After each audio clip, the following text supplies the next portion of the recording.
I'm Johnny from Johnny's Vintage Motorcycle Company.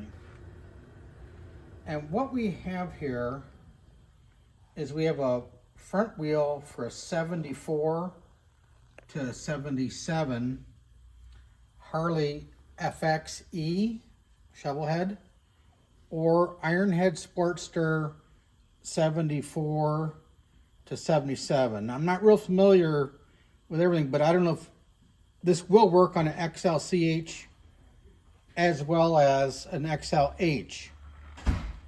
Now, the chrome is not perfect. I mean, it's not perfect. This is a pretty nice rim. And it has brand new spokes from Drag Specialties. The bearings have been gone through. The hub's in pretty decent shape.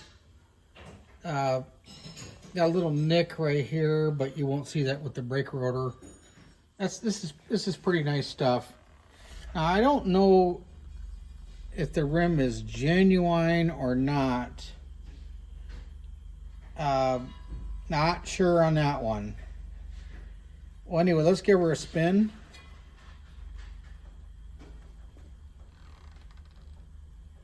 It's not perfect, but this is not bad.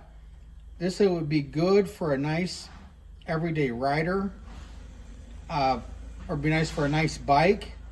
But like I say, I don't want to say it's perfect because it's not. And you know, this rim is pushing 50 years old. So anyway, it's being sold as if no returns, but it's definitely good enough to get you down the road. That's for sure. So thanks for looking at our stuff, and good luck.